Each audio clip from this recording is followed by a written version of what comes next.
khilaafadii ugu dambeysay islaamka wahaabiye iyo waxaa isla dumiyey iyo shiico ashiica safawiya dagaalkay la galeen cuthmaaniyiinta wuu qoran yahay alwahaabiya dagaalka ay la galeen adowla alcuthmaaniyana wuu qoran yahay marka sheekh cabdulqaadir aljilaani oo xasan iyo xuseyni ba isku ah iyo ninka la yidhaahdo sayd axmed bin idriis oo asaguna sidoo kaleeta xasaniyun aban xuseyniyun uman ah ninka haysta marka qofka inta u soo tadaruqa ee derbiga uga soo booda dhahaya maya madhab kalaan ku wadaa madhabka shaaficiga iska dhaaf madhab jacfari la yidhahdaa jira madhab kadaa fulaan madhabkaas yaa yiri waa madhab aalubeyt xagee ku ekeyd aalubeytku annaga aalubeytkii haysana haddaan runta idiin sheego waa in gacan mid aan laga noqdaa bal horta dhibaatada hadda aan haynin dhibaatada haddana haysa usoo laabanaynaa midda haddana haysa waa ku soo laabanaynaa waa maxay waa dhibaatadii wahaabiyada waay aalubeytka iyo axbaabta kaleetaba waxaan u sheegayaa shiicadu way ka khatar badan yihiin wahaabiyada mar labaadaan ku celinaya qofka sidaas dhahaya shiicada maxaa waa khatar badan taha u tiri waa qof aan taariikhda shiicada daraasaynin shiicadu in ka badan 1,000 sano 1,000 iyo dhowr boqoloo sano ayay dhiigbax ku samaynayeen dowladaha islaamka iyo diinta islaamka الرحمن الرحيم الحمد لله رب العالمين وصلى الله على سيدنا محمد وعلى آله وأصحابه ومن تبعهم بإحسان إلى يوم الدين كلب كان وحو دبجوغا هذا الذي أن isu dhaafdhaafaynay aniga iyo wadaadkii la dhihi jiray sheekh nuur cali jaamac sheekh nuur kilibkan kilibkii ka horeeyey wuxuu ka koobnaa 3 su'aalo 3 arrimood ka koobnaa hal arrin waxay ahayd jawaab celin barnaamijkii shiicada sida anigu aan wax u eri iyo sida uu ii haysto inay laba kale yihiin aan caddaynayay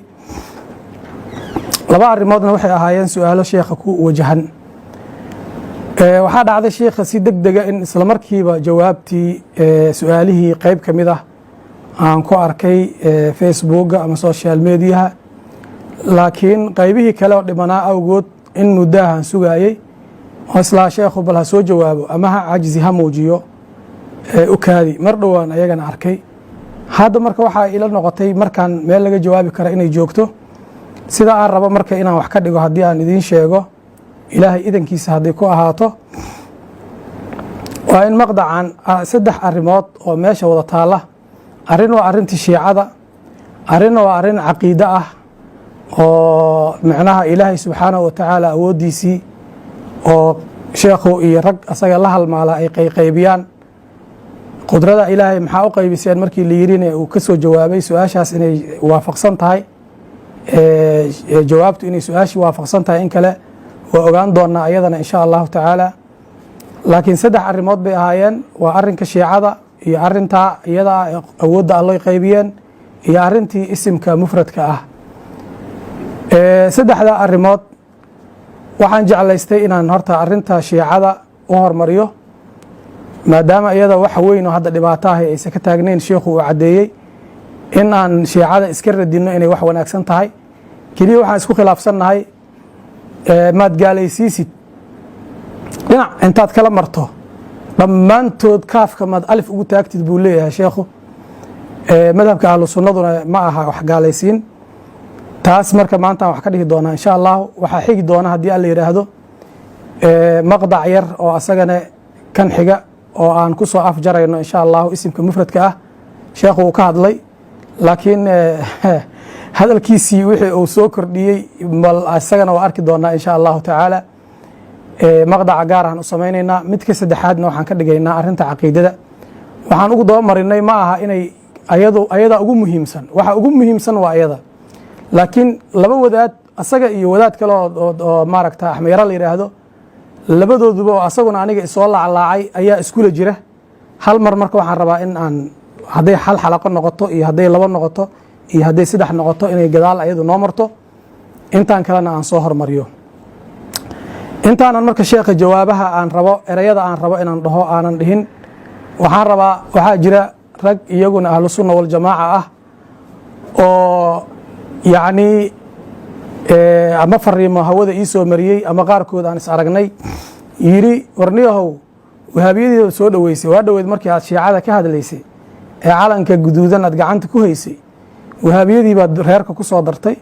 shiicadiina waad maaragtay fogeysay goormaa wahaabiyo ay maaragtaa ay reerka ka mid noqotay maxaa u tiri micnaha biikhtisaar maxaa u tiri wahaabiyada waxaa ka khatar badan shiicada arrintaas waxaan rabaa walaalaha muslimiinta ah ee ahlu sunnada ah ee akhyaarta ah ee cudurkaa la geliyo horta waxaan ogahay magaalada gacan shiica inay ku jirto shiicaduna waxa ay ka qaraabtaan dhowr 3 arrimood ayay aad iyo aad ay culayska u saaraan mid waa dhaqaalaha midna waa aalubeytka oo laga ooyiyo midna waxa weeyaan waa barnaamij dhallinyarada la xiriira oo waxa ay aaminsan yihiin nikaaxul mutcada la yiraahdo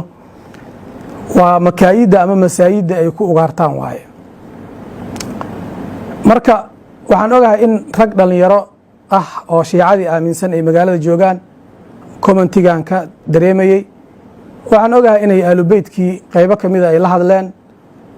marka soomaalida maanta joogta ee ahlu sunna waljamaaca waxaan u sheegayaa gaar ahaan aalubeytka aan u sheegayaa annaga horta si guud raggeenna ahlu sunna waljamaaca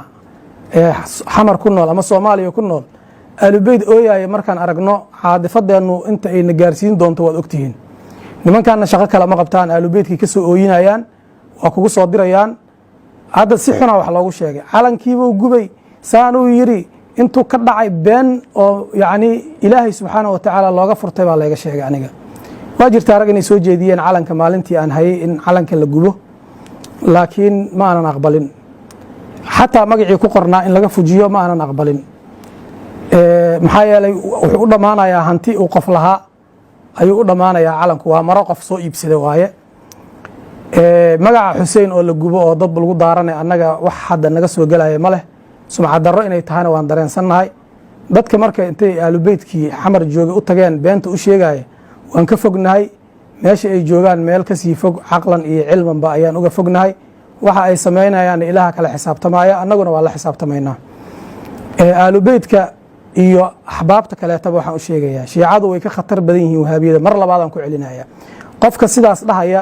shiicada maxaa waa khatar badantaa u tiri waa qof aan taariikhda shiicada daraasaynin shiicadu in ka badan 1,000 sano 1,000 iyo dhowr boqol oo sano ayay dhiigbax ku samaynayeen dowladaha islaamka iyo diinta islaamka shiicadu caqiidada dhibaatada leh oo ay aaminsan yihiin waxa u wehelisa barnaamij siyaasi ah mar walba waxay ahaayeen ilaa 9 dowladood bay soo yeesheen shiicadu mar walbana waxay ahaayeen saaq ku dulbaxa dowladihii islaamka ku dulbaxa ayay ahaayeen dhibaatana ku ah iyo lugooyo markaad taariikhda akhriso ee aad aragtid nimankii la dhihi jiray alqaraamita oo shiica ismaaciiliya ka mid ahaa oo xajkii intay ku soo duuleen xujaydii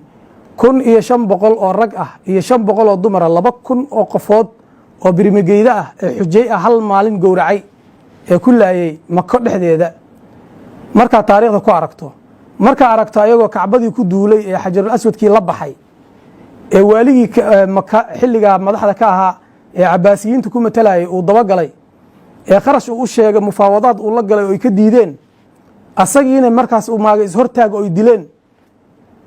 ood aragto ayagoo 22 sano dhagaxii xajarul aswadkii kala maqan meesha la yiraahdo kacbadii iyo halkii loogu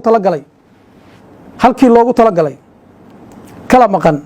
markaad aragto ayaga oo diintii islaamka dhibaato ku ah markaad fiirisid taariikhdii shiica al-ismaaciiliya maxaa la dhahaa nimanka xashaashiinta waxaa la yidhahdaa ayaguna shiicada ismaaciiliyiinta ka mid ahaayeen waxaa aasaasay nin la yidhaha xasan sabaax waa aasaaska ama gundhiga maanta ikhtiyaalaadka caalamka ka dhacayo dhan nimanka looga daydo waay waxay islaamka 200 oo sano in ka badan ayay toorey dhabarka kaga suran muslimiinta ay ahaayeen oo tallaab hore loo qaadi waaye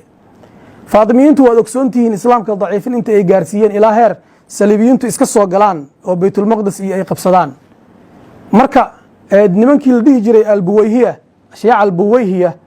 waxay qabsadeen iyaguna meesha la yiraahdo maxaan ku yiraahdaa Baghdad oo madaxdii salaajaqadu ay ka qaadeen markii aad taariikhda islaamka fiiriso oo islaamkii dhiig baxaya oo dhabarka ay ka wada toorey kaga mudayaan maaragta duwaylaad shiicadu iska leeyihiin aad aragto waxaad ogaanaysaa nimanku inay khatar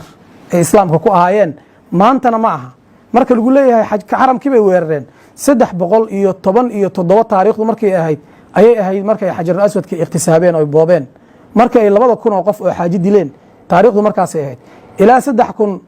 iyo maxaan ku sheegaa maxaan 39 kiine way la maqlaan 339 kii laga gaarane way la maqnaayeen xajarul aswadka way kala maqnaayeen meeshiisii. nimanka noocaas ad-dawla safawiya oo Iiraan hadda dadka ka jira gundhiga u ahayd muddo 200 sano ka hor ah inta aan Khomeini ragiis soo bixin ayay dawlad ka sii ahaayeen meesha ay joogeen. waxay ahaayeen khilaafadii ugu dambeysay islaamka ee la dhihi jiray Uthmaaniyiinta ragga daciifiyay bay ahaayeen dad u daciifiyay oo dhulka dhigay kaligood ma ahayn. alaaba anigu markaan ku leeyahay shiicadu way ka khatar badan yihiin wahabiyada marna ma dhihin wahabiyadu khatar ma aha. labadoodu waxay ka wada shaqeeyaan alhadmu daakhili wax la yiraahdo. hadmu daakhilina waxa la yiraahdaa aysar min alhadmi alkhariji. cadow banaanka markuu kaaga yimaado difaacaagu wuu arkayaa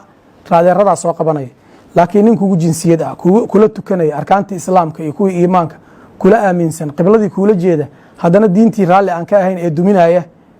waxa weeye dhibaatadiisuu leeyahay. maxaan marka u dhahnay way ka khatar badan yihiin waa labadoodu waa wada khatar. qofku hadda haddii aan maagaan inaan sacbiyo hal gacan kuma sacbin karo waa inaan gacan kala helo. labadoodu horta waa labada gacnood ee islaamka lagu baabi'inayay 50 sane dambe markii la soo gaaro thawra al-Khomeiniya wixii ka dambeeyay 1979 taariikhda ninkii yaqaana haddaad Google garaysana waa helaysaa ayaa ku aadanay thawra al-Khomeiniya. thawrada Khomeini waxaa la jaan qaadaysay thawrooyin kaleeto ee nimanka reer Cabdi Wahaab ay leeyihiin. ninkii Juhaymaan la dhihi jiray xaramka biyaha lagu la shubay ee magaalada Kacbada qabsaday asaguna 1979 ayuu ahaa. xilligaasa marka ay gaaladu tafciiliyeen reer galbeedku in sida Khomeini oo u tasdiirinayo maxaan ku sheegaa fakarkiisa shiiciga ee u faafinayo in fikirkii shiicigana la faafiyo kan wahaabigana la faafiyo. wahaabiyadu markaas ka bacdi waa ogsoontihiin $1 billion waxay isticmaaleen lacaga waxa caalamka islaamka oo dhan loo kala diray dad jaamacatul madiina ragii ka soo baxayay ee meesha lagu haayay waxa awood iyo kharash lagu meel marinayay in diinta islaamka wax laga bedelo. in dabba ciriiri ah oo ibnu taymiya uu yara qodqoday ina Cabdi Wahaabna uu kaga dambeeyay intii uu asagu qufayna ma qufi karo ku awood ma ahayn ku capacity ma ahayn ku wax garasho ma ahayn ku cilmi ma ahayn. imaam baa la iska yiri imaam Maxamed ibn Cabdi Wahaab maqlaysaa xaqiiqadiisa markii taariikhda u laabata arkaysaa rajul caami ah oo waxba aan diinta ka garanaynin laakiin la adeegsanayo inuu ahaa ayaa dareemaysaa.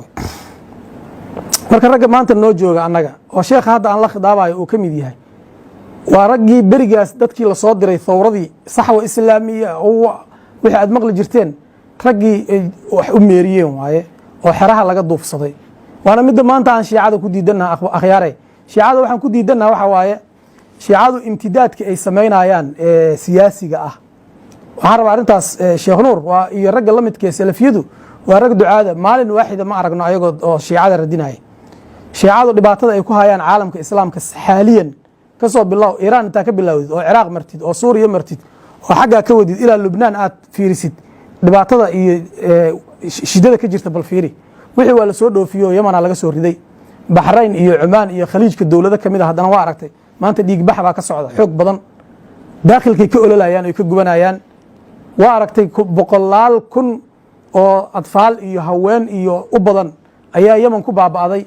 in loo soo gudbiyo annagana loo soo gudbiyo dhibaatadaas wax dan oo noogu jirta male waligeena raali kama noqon karno mana ka raali noqonayno. dhibaatada iyada ahayd baa la rabaa marka in halka la soo gaarsiiyo oo la soo gudbiyo al-imtidaad ash-shiici al-mulabbas bi siyaasat maxaan ku yiraahdaa ash-shiiciyya oo laga soo barmajeeyo Iiraan waa wax la fahmi karo. qofkii asagu shiici ah shiicinimadiisa aaminsan waxay yiraahdeen nimankan hadda oo aalubeydka ka oysiinay intay u geeyeen waxay dhahan Cabdi Fataax aalubeydku la dagaalsan yahay ilmiga aalubeydka iyo aalubeydka iyo hebelow maya yaa la isku dhex darin. xubbiga aalubeydku waa shay annagu waxaan nahay dad shaafici ah waxaan nahay dad ahlu dariiqa ah. imaamkeena imaam shaafici waa imaamkii yiri xubbiga aalubeydku hadduu raafidinimo yahay falyashhad athaqalaani annii raafidi. madhabkaasaan ku dhaqannaa oo madhabkii imaam shaafici ah. dariiqada aan haysano oo Soomaali haddii aan nahay aan dariiqo nooca oo wixii ka saaqiday sida raggan salafiyada hadda sheegtay iyo wixii ogol waliba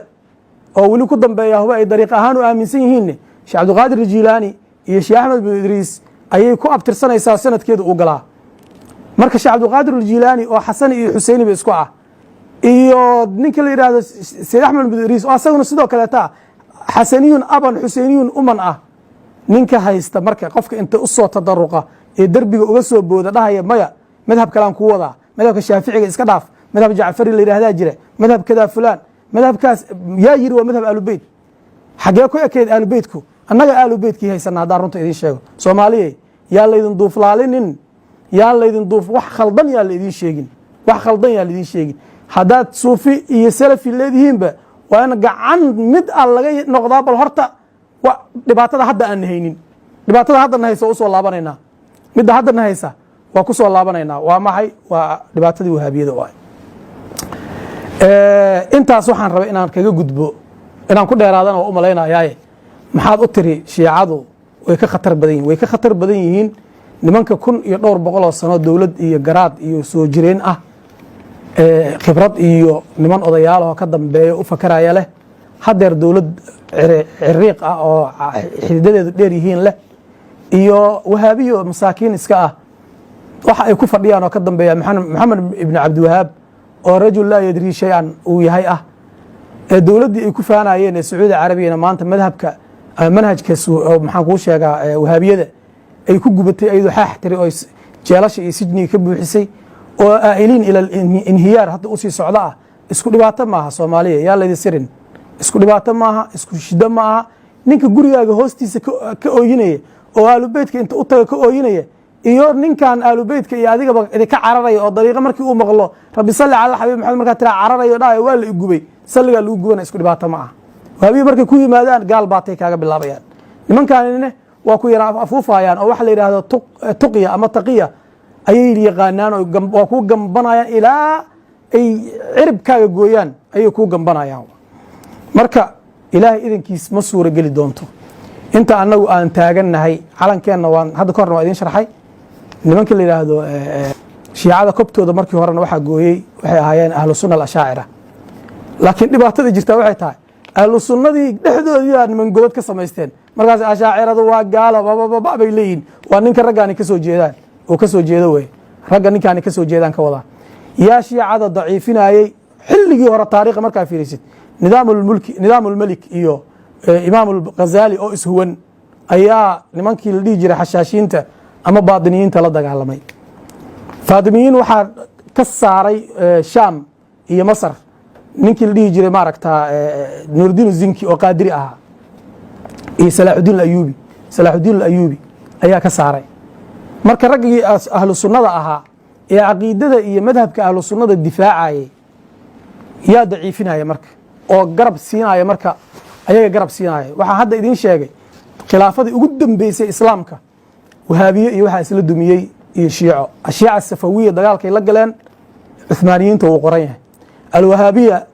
dagaalka ay la galeen adowla alcuhmaaniyana wuu qoran yahay. wixii ay islaamka ka dhaceen oo ay maal qaadeen oo kulli waxay u adeegsadeen inay dowladdii khilaafadii islaamka xilligaa jirtay ay ku dumiyaan.